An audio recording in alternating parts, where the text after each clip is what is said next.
बिस्मिल्लाहिर्रहमानिर्रहीम। अस्सलाम वालेकुम। मैं हूं खिज़र हयात कैलीग्राफी ट्रेनर और आप देख रहे हैं मेरा यूट्यूब चैनल। देखें, आज हम लोग टूल्स के साथ कुछ हरूफ भी बनाएंगे और इन हरूफ से फिर कुछ अल्फाज मैं आपको बना के दिखाऊंगा और इनमें जो आप गलतियां करते हैं उसको भी आज हम सुधारेंगे। तो चलते हैं हम अपने सेशन की तरफ। तो सबसे पहले जो हम गलती करते हैं, सीन के जब आप लोग दंदाने बनाते हैं ना सीन के, तो वो अरेबिक फ़ॉन्ट में आप बना देते हैं। ये देखें, ये तीनों बराबर करके ऐसे करके बनाते हैं तीनों। तो भाई ये जो होता है ना, ये अरेबिक फ़ॉन्ट होता है। आपने इनको क्या करना होता है, आपने इस तरह की ये जो सीढ़ियों की तरह, ये मैंने आपको प्रैक्टिस ऑलरेडी इसकी करवा रखी है। ये उर्दू गिनती का आप 3 ऐसे राइट करेंगे और उसके बाद क्लॉक वाइज शेप ऑफ जो मून है वो आपने राइट करना है, सीन बन जाएगा। और ये जो टूल्स मैंने आपको पढ़ाए थे ना, ये जो तिरछा सी है इससे हमने छोटी ये बनानी होती है। ये देखें, इससे हमने क्या बनानी होती है, छोटी ये तिरछा सी, देन शेप ऑफ मून, ये छोटी ये हमारी बन गई है। और ये जो बाज़ बच्चे स्लाइड वाला जो सीन है वो लिखने में थोड़ी गलती करते हैं। देखें, ये स्लाइड वाले सीन में आपने इसी तरह लिखना है जैसे मैं आपके सामने ये लिख रहा हूँ। बच्चे क्या करते हैं, ये बिल्कुल सीधा कर देते हैं और यहाँ पे आके रोक देते हैं। फिर जब यहाँ पे रोकते हैं तो उनको फिर मजबूरन बहुत ज़्यादा लाइन के नीचे जाना पड़ता है। तो ये गलती है। इस तरह आपने राइट करना है ताकि ईजीली ये लाइन के ऊपर ऊपर पूरा आ जाए, सीड ऑफ अपना सीन जो है। उसके बाद एक और बड़ी गलती करते हैं, जब ये सीड ऑफ एप्पल यहाँ पे लगा लेते हैं ना, तो इसको यहाँ पे पीछे यूं मोड़ के करते हैं, तो ये भी अरेबिक फ़ॉन्ट में आ जाता है। तो इसको आपने इसी तरह राइट करना है, सीड ऑफ एप्पल और शेप ऑफ मून, जिस तरह आपने सीन के अंदर डाली थी। बे के अंदर फिर गलती करते हैं बच्चे। अब बे लिखने के लिए मैंने आपको बार बार इसकी प्रैक्टिस भी करवाई थी। देखें, ये जो हिस्सा है ना, ये उठा हुआ है। यहाँ पे देखें, ये हिस्सा उठा हुआ है और ये आपस में क्या है, तकरीबन बराबर है। तो आपने भी सेम ऐसे ही रखना है, चाहे आप पेन के साथ लिख रहे हैं या पेंसिल के मार्कर के साथ लिख रहे हैं। तो यूँ आपने इस तरह लिखना है कि ये प्यारा भी लगे। ठीक है, ये एक हिस्सा सिरा इसका बिल्कुल स्ट्रेट है, दूसरा क्या है, सलांट है।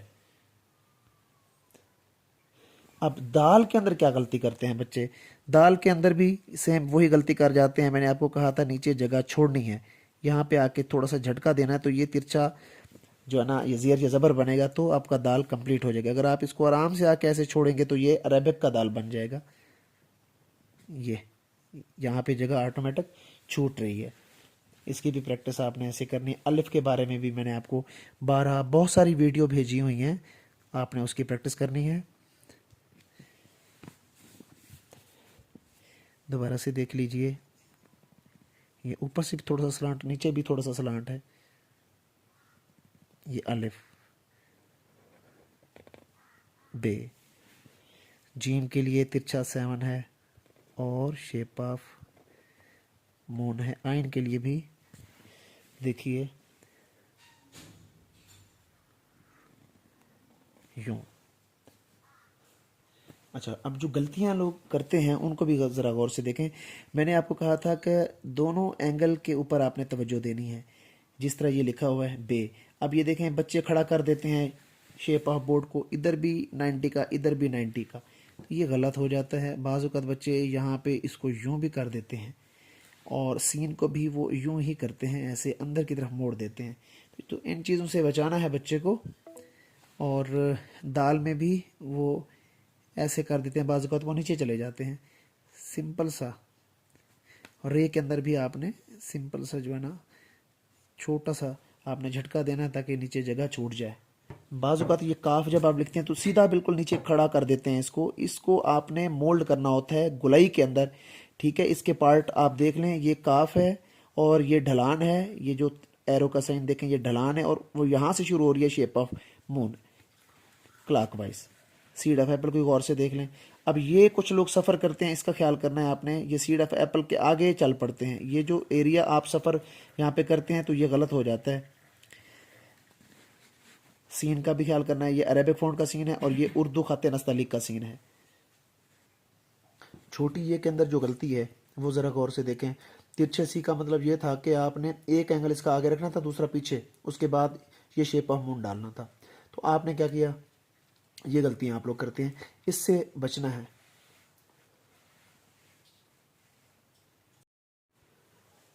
तो छोटी ये की प्रैक्टिस के लिए ये देखें, ये तिरछा सी और यहाँ से शेप ऑफ मून, ये ऐसे आप राइट करेंगे। देखिए गौर से, अब यहाँ पे जो गलतियाँ, इनसे आपने बचना है।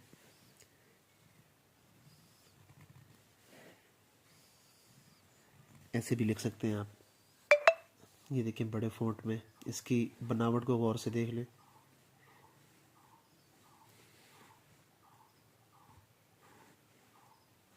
अब देखें, आप अगर इसके साथ कोई अल्फाज वगैरह बनाए तो किस तरह अटैच करेंगे आप इनको। देखें सीन और स्वाद को, ये देखें, और शीन जब 2 दफ़ा आ जाएंगे तो एक को आपने स्लाइड दे देनी है। अब सच के अंदर देखें, इसमें दंदाने बाज़ बात बच्चे गलत कर देते हैं, इन दंदानों को भी गौर से देखें और सब को देखें। अब इन हरूफ के साथ हमने जो अल्फाज बनाए हैं तो उनकी जो बनावट है उसकी प्रैक्टिस आप रोज़ाना 2-4 पेज अगर इसके करेंगे तो काफ़ी इम्प्रूवमेंट आएगी। ये देखिए सीन और जीम की तख्ती यहाँ पे लिखी हुई है, सीन और फे, सीन और तोएं, यानी हरूफ तहज्जी को के साथ जब हम लोग आपस में इनको अटैच करेंगे तो अल्फाज बनना शुरू हो जाएंगे। अब ये मीम और ते, इनको आपस में मिला दिया, सीन और बे को मिला दिया। इसी तरह ये मीम है ना, अब ये नुक्ता है, इसके साथ वही छोटी ये लगाओ। गौर से देखें तो ये वही छोटी ये ही है। ये देखें, अब इसके साथ मैंने छोटी ये लगाई तो मी बन गया। ये यहाँ से वही छोटी ये है, जीम के साथ भी वही छोटी ये है, सी के साथ भी वही छोटी ये है। इनकी बनावट को आपने समझना है। ये देखिए पेन के साथ सीन छोटी है सी, ये सम, सो, सा और से, फिर सत और सफ, ये है अल्फाज इनसे बनाए हैं छोटी छोटी तख्तियों से। तो उम्मीद है आज का सेशन आपको अच्छा लगा होगा। मेरे चैनल को लाजमी सब्सक्राइब करना है, बेल आइकन आपने लाजमी प्रेस करना है, और जो पेरेंट्स अपने छोटे बच्चों की राइटिंग के लिए परेशान है वो मेरा व्हाट्सएप नंबर शो हो रहा है, आप वहाँ से रब्ता करके बच्चों को ऑनलाइन क्लास दिलवा सकते हैं। तो अपना ढेर सारा ख्याल रखिएगा। नेक्स्ट वीडियो में आपसे मुलाकात होती है। खुदा हाफिज़।